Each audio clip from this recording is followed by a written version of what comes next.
کو روز ملتا ہے صدقہ پیارے خاتون جنت کی کنیزوں، آج تو عورتیں شوہر کی اجازت کے بغیر کہیں بھی چلی جاتی ہیں، شوہر کے حکم کے بغیر کہیں بھی چلی جاتی. شوہر کام پہ نکلا، ادھر یہ نکل گئی، اس کے گھر بیٹھ، اس کے گھر بیٹھ، یہاں جا وہاں جا. یاد رکھیں، اگر شوہر منع کر دے تو بیوی کو یہ حق نہیں کہ وہ اپنے باپ کے گھر بھی جائے، اپنی ماں کے گھر بھی جائے، کیونکہ نکاح کے بعد، شادی کے بعد ماں باپ سے بڑا حق ایک عورت پر اس کے شوہر کا ہوتا ہے. آقا کریم علیہ السلام فرماتے ہیں کہ اگر اسلام میں اللہ کے سوا کسی کو سجدہ کرنے کی اجازت ہوتی تو میں عورتوں کو حکم دیتا کہ وہ اپنے شوہر کو سجدہ کرے، لیکن چونکہ کسی کو غیر اللہ کو سجدہ کرنے کی اجازت نہیں. یہاں مجھے ایک حدیث پاک یاد آتی ہے، خواتین غور سے سنیں. آج کل اگر شوہر ماں باپ کے گھر نہ بھیجے، بہنوں کے گھر نہ بھیجے، شادی میں نہ بھیجے، تو عورتیں پنچایت بٹھا دیتی ہے کہ مجھے یہاں نہیں بھیجتے، وہاں نہیں بھیجتے، اور گھر کی عزت باہر آتی ہے.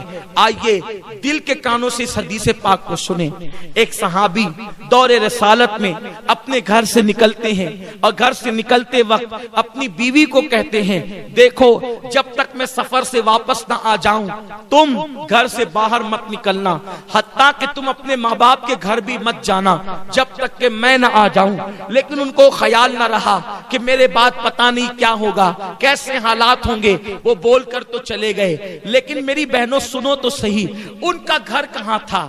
ان کا گھر سسرال کی اوپر کے حصے میں تھا، یعنی اوپر کے حصے میں میاں بیوی رہتے تھے اور نیچے کے حصے میں اس عورت کے ماں باپ رہتے تھے. اللہ اکبر. شوہر نے کہا کہ تم میرے آنے بغیر، میرے آئے بغیر نہ ماں باپ کے گھر جانا نہ کسی کے گھر جانا. شوہر چلے گئے. اتفاق ان کو پتہ نہیں رہا ہوگا کہ میرے جانے کے بعد ایسا حادثہ بھی ہو سکتا ہے. لوگوں نے اطلاع دی بیٹی کو، دیکھو تمہارے ابا بیمار ہو گئے، اس لیے اوپر سے نیچے ہی تو اتر کے آنا ہے.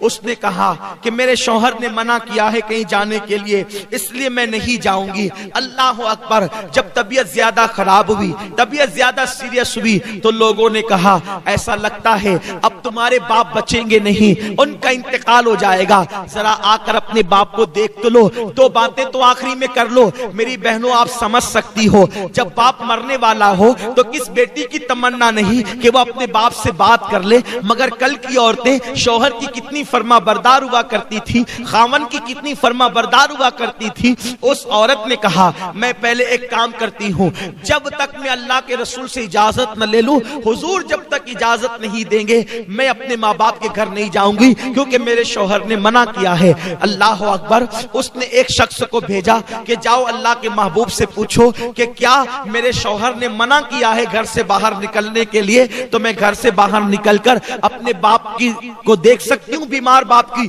عیادت کر سکتی ہوں. آقا کریم نے فرمایا تمہارے لیے بہتر یہ ہے کہ تم اپنے شوہر کی فرما برداری کرو اور اپنے باپ کو دیکھنے نہ جاؤ، تمہارے لیے افضل عمل یہی ہے. وہ عورت رک گئی. کتنی صبر والی عورتیں تھی اس دور کی. میرے پیارے آقا علیہ السلام کی کنیزوں، ایسا نہیں ہے کہ عورتیں کچھ بھی کرے جنت میں چلی جائے گی.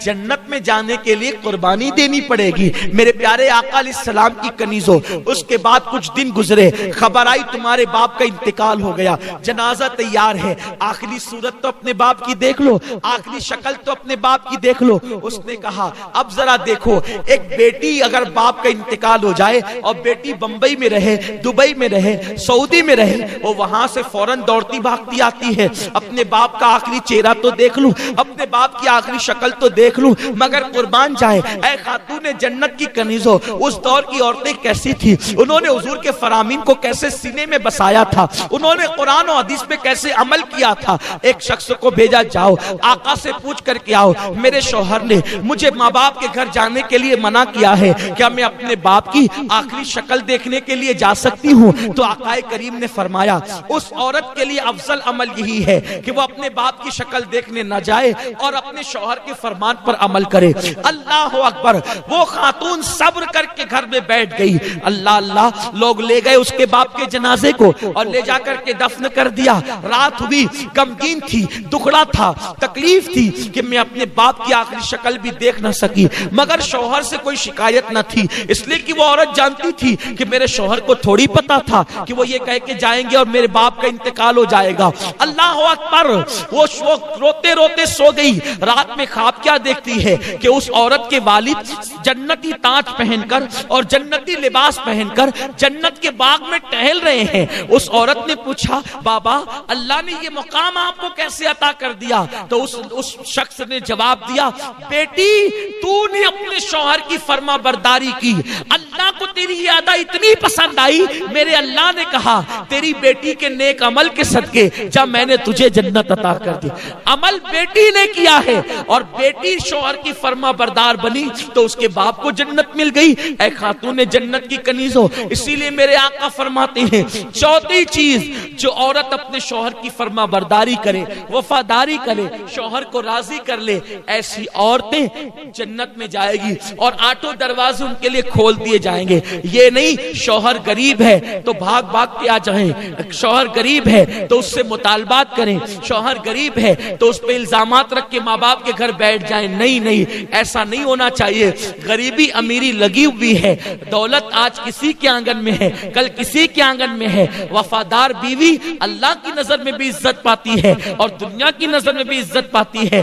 دولت کی کوئی حیثیت نہیں ہے. ماں باپ نے جس گھر میں تمہیں بیاہ دیا اب اسی کے ساتھ اپنا نباہ کرو, دوسری طرف نظر مت کرو. اے خاتون جنت کی کنیزوں, چار چیزیں پیدا کر لو. پہلی چیز نماز کی پابندی, دوسری چیز رمضان شریف کے روزوں کی پابندی, تیسری چیز پردے اور حیا کی حفاظت اور چوتھی چیز شوہر کی فرما برداری. جب چار صفتیں تمہارے اندر پیدا ہو جائے گی تو تم خوش نصیب ہوگی. اللہ تمہارے لیے جنت کے آٹھوں دروازے کھول دے گا اور کہے گا جس دروازے سے چاہو جنت میں داخل ہو جاؤ. اللہ پاک آپ سب کو عمل کی توفیق دے. دوران گفتگو کوئی غلطی ہو تو اللہ معاف فرمائے. مجھے امید ہے آپ ان چار باتوں کو سیکھ کر جائیں گی اور آپ اس پر ضرور عمل کرے گی انشاءاللہ, اور وقت نکال کے نماز پڑھے گی انشاءاللہ, اور پردے کی پابندی کریں گی انشاءاللہ. مجھے امید ہے کہ آپ ان باتوں کو اپنے دل میں بسا کر دوسروں تک بھی